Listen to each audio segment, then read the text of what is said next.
Well, we've shrunk into a size that should be appropriate for what we're about to go through. Definitely don't like this gimmick even before we get into any fights. Now that I'm looking online, it looks like it's going to be an issue over and over again in this game.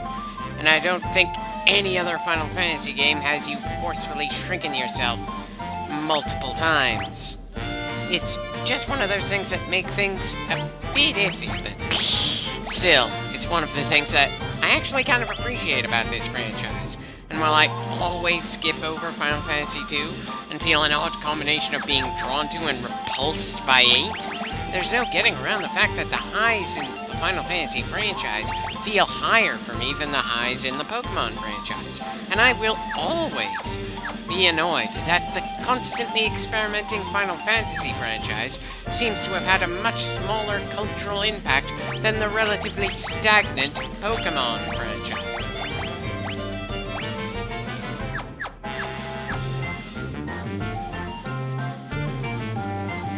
Well, of course there's not a familiar face among us. None of these characters are anything other than blank slates. You don't even get to see them again in the 3D remake. They have more definition there, even if the story as a whole doesn't change all that much.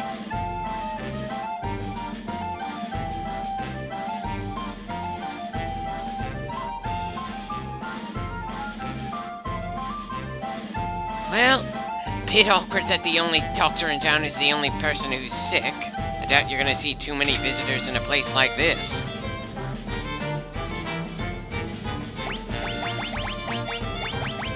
Definitely like the fact that we've got more spells to buy, even if there's only one offensive spell that you couldn't buy in other places earlier on. Not that we've got all that much money for buying fresh spells at this point. Yeesh, some of those are pretty damn expensive. At least for this stage of the game.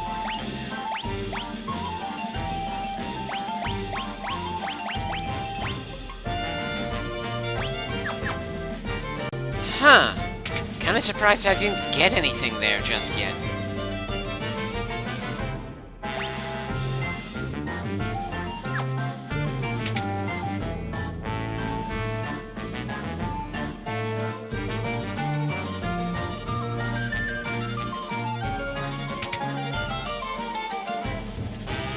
Kinda wish we could actually see the signs on the buildings to tell what the hell they're supposed to be before we walk in, or to help remember what they are when we come back to them.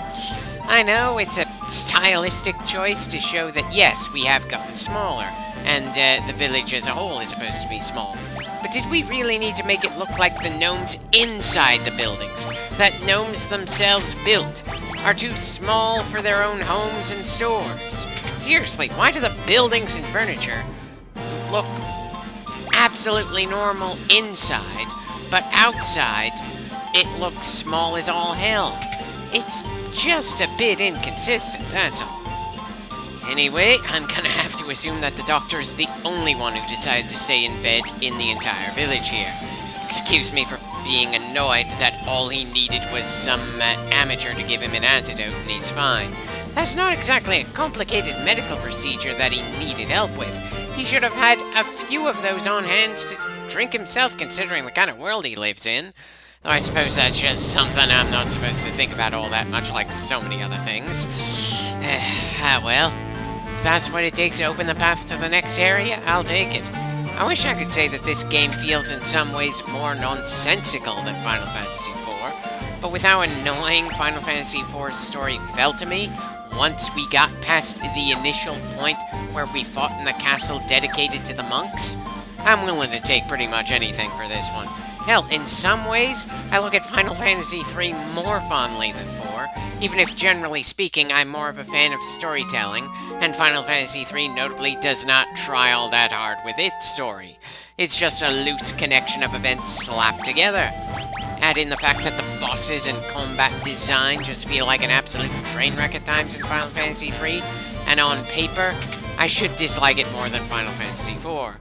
But the thing is that Final Fantasy IV started off so well and went off a cliff, while 3 does not go to as high of highs, so it doesn't risk going quite as low.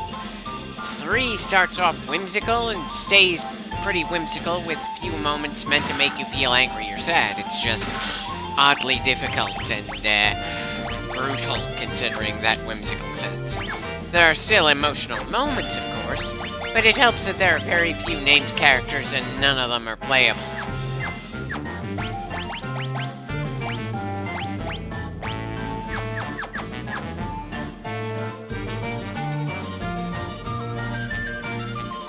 Right, this tunnel is an outright dungeon. I could probably get away with turning off random encounters in here, but that wouldn't really be the way the game designers would intend for it. And I don't think that the 3D remake has a convenient button to stop random encounters either. So, to a degree, part of me is treating this run through this version of the game as a practice run for the 3D remake, since a lot of people say it's going to be more difficult than the Pixel remaster. There's also a bit of honesty in the fact that this recording is the first ever time I've tried to beat this game from beginning to end. I'm gonna be making mistakes at various points because I'm going in blind. There are some role-player games out there where you can certainly afford to go running from point to point completely blind. But those games don't have the kind of system this game has, where a character can change classes like a person can change socks. So, yeah.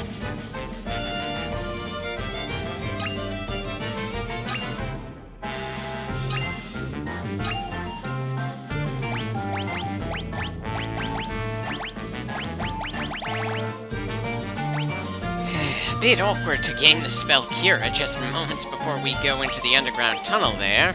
But hey, we're not in any real hurry to get to our next destination, and we can futz around as much as we want so long as we eventually make some progress. I'm pretty sure my biggest takeaway here is that I have absolutely no clue how to handle this situation at the moment, because shrink yourself and change your classes isn't exactly something you see all that often in any other role-player games. Hell, usually in Final Fantasy, if your character is shrunken down, you treat that like you would treat getting poisoned. You try to cure it as fast as you can. And in a lot of other role-player games out there, they follow that rule. So, yeah, this one is really throwing me off. I can't really think of any games out there that have class systems even remotely similar to this outside of the tactical role-player game genre, most of which were based off of, well, Final Fantasy Tactics or maybe XCOM. Now, am I giving the Final Fantasy franchise a bit too much credit? They were certainly the trendsetters for a long chunk of time, and while they are still very much respected in the MMO market due to Final Fantasy XIV, their single-player titles have been struggling ever since Final Fantasy XII for the PS2. Their glory days are far behind them, and I'm a little curious just how long it's going to take for me to reach their glory days. Especially at the rate I'm going through games, and how I sometimes do other games in between various entries in a series. Hell, I did a few games between working on Final Fantasy IV and this game.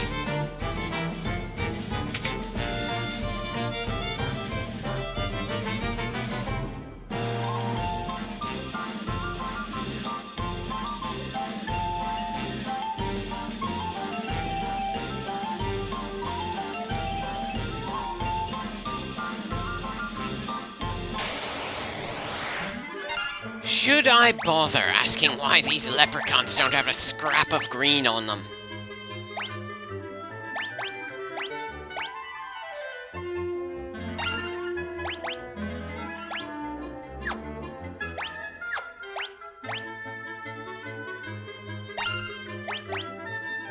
Yeah, probably should have rested at the end so all 4 members of the team could have MP to work with.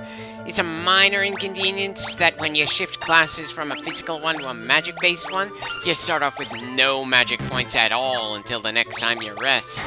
Personally, I'd prefer if we had some MP at the start, at the very least, since, well, we certainly didn't use any magic when we were fighting as a warrior or monk. But I suppose changing classes just before a fight has to have some kind of penalty.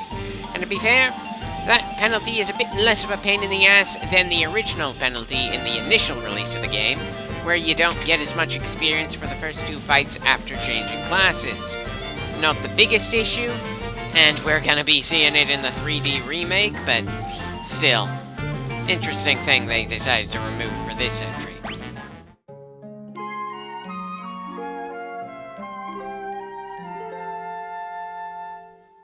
Right. Now we should be properly prepared to go through that tunnel. Hell, I probably should have already gone through it by now. Ah, well. It's not like we've got some kind of ticking clock that says we have to get things done within a certain amount of time.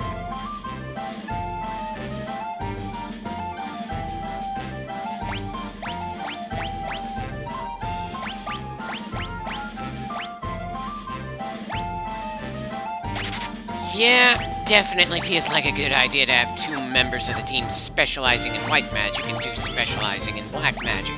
Sure, technically speaking, a red mage can learn both black and white magic, but there's only so many slots you can work with when you're learning spells.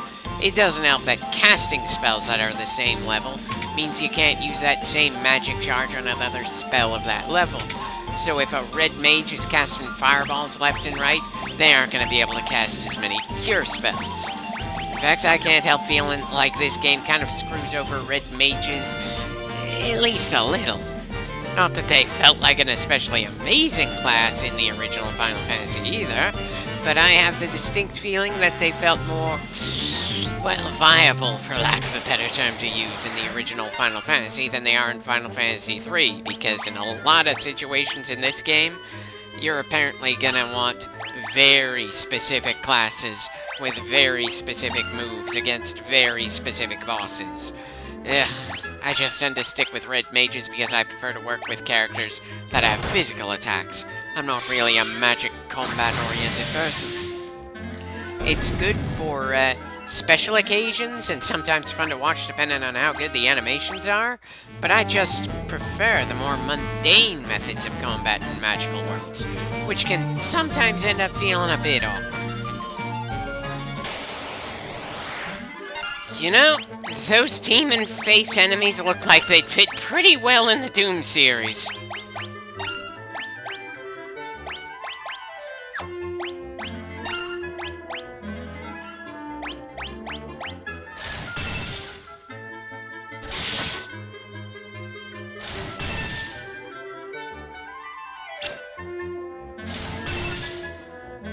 Dear God, they really don't like Midori at the moment. I wonder why. I'm also a bit curious why we see our characters wearing their starting colors when they're shrunken down, but not when they're full-sized in the same damn class. It's not that big of a deal, but it still feels worth asking. I mean, I like it. It helps make the names feel like they weren't entirely arbitrary on my part, but still. Why do we only see that color difference in the starting class and when we're shrunken? Anyway, we've left the tunnels. I suppose we should be asking where the hell we are now.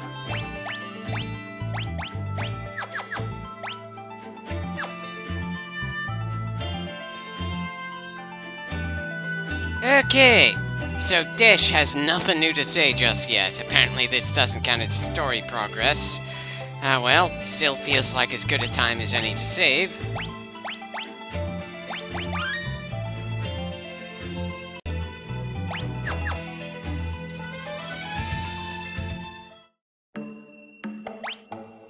Ah, so this game is actually a town of some kind.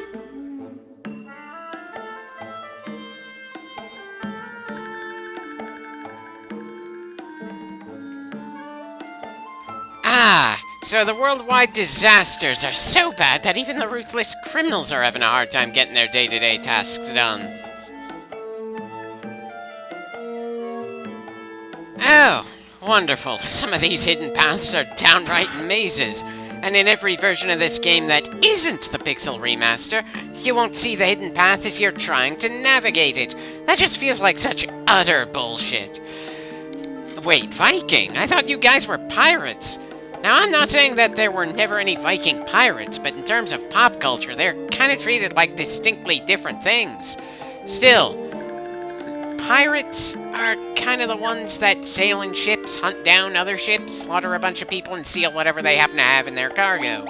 Vikings are the ones that make landfall, find your village, and burn everything they can't steal out of spite. bit of a different kind of beast, even if it's better to imagine being one than having to deal with them.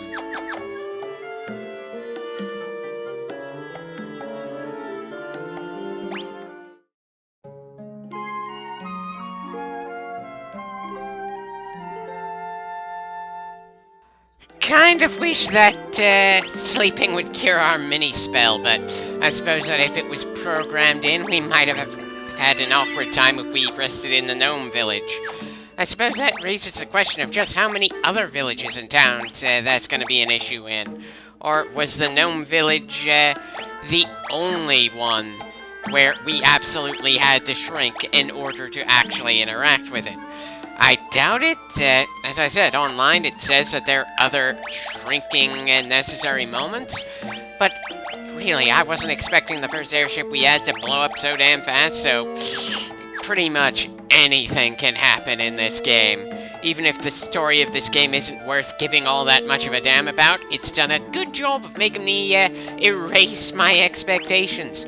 That's certainly better than what happened in Final Fantasy IV, where the opening was so damn strong and good that it made me downright crushed that the rest of the game couldn't measure up to what we saw at the start. They hit me with the single most impressive opening I've ever seen in a role-player game, and then the rest of the story just landed somewhere between acceptable and mediocre. It would have been disappointing enough just being acceptable after that start with Rydia. Right, don't worry, I don't give a damn if you're a coward. I'm used to the idea of the protagonists being the only ones who get shit done.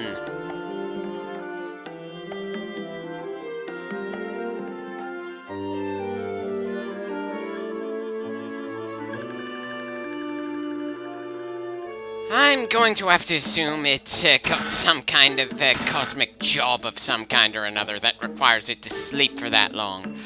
Well, here's hoping that eventually killing the dragon won't end up somehow making things worse for the world as a whole. Not that this game seems to be doing much of anything in terms of world building, but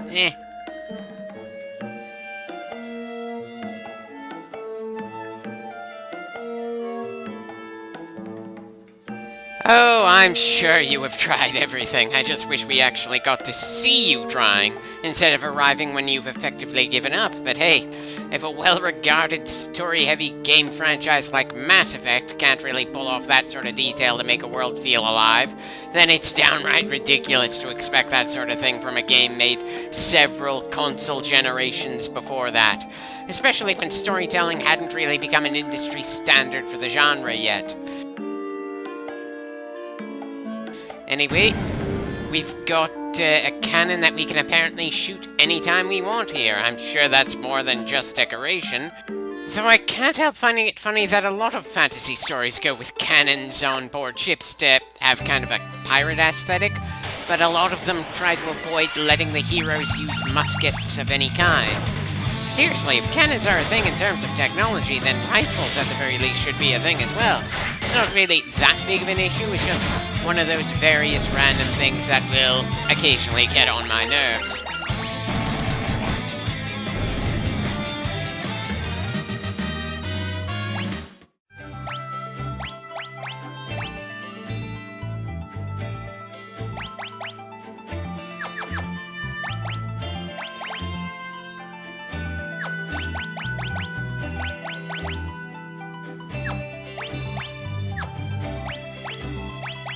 It might be a bit paranoid of me to check our gear before we enter the next place, but again, this game has a way of making me feel a bit on edge this early on.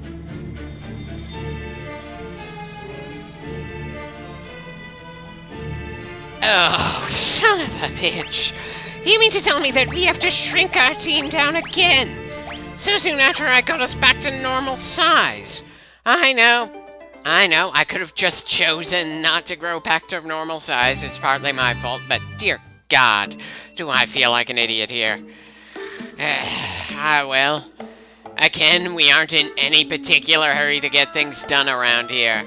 It doesn't matter what I'm gonna be doing in terms of making things efficient, because clearly I don't know what I'm doing for this specific game. Ah, well, what matters is I'm gonna get the job done eventually, not how prompt that is. Anyway, I know I've said this in other inns, but really? 2 beds, but 5 guys are sleeping in just 1? I know it doesn't really matter how many beds are used for our sprites, again. I just have a thing for minor touches that help things feel just a little more alive. And unfortunately, this game is full of various things that will just keep on reminding me that this is indeed a video game, not a living world, no matter how you try to immerse yourself in it. Hopefully I don't drive anyone else insane by occasionally complaining about things like that in a game this damn old with graphics like this. Hell, this game is 1 year younger than I am. Not that I ever played it as a kid. I don't think this is a game that was even released in the United States at the time. I know that the game that was initially labeled as Final Fantasy II turned out to actually be Final Fantasy IV, so yeah, skipped over 2 and 3. But granted, it was probably a good idea to skip over the actual Final Fantasy II. I'm gonna be avoiding that game like the plague. Still, despite my issues with some of these earlier titles, I enjoyed Final Fantasy IV, and I'm enjoying Final Fantasy III, despite everything. I also consider Final Fantasy V to be one of my absolute favorite entries in the franchise. Really wish that Final Fantasy 3 and 5 had been given a better chance outside of Japan earlier. Ah, well, they're available now. That's the important thing.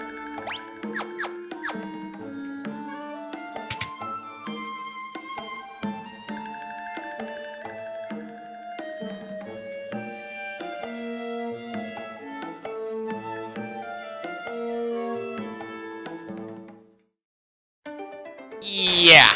Definitely not doing things as efficiently as I probably should. And I'm sure that's gonna come back to bite me several times more as we work our way through this game. Still, feels like we've done about as much as we can for this clip. Fingers crossed that we make some good progress in the next one.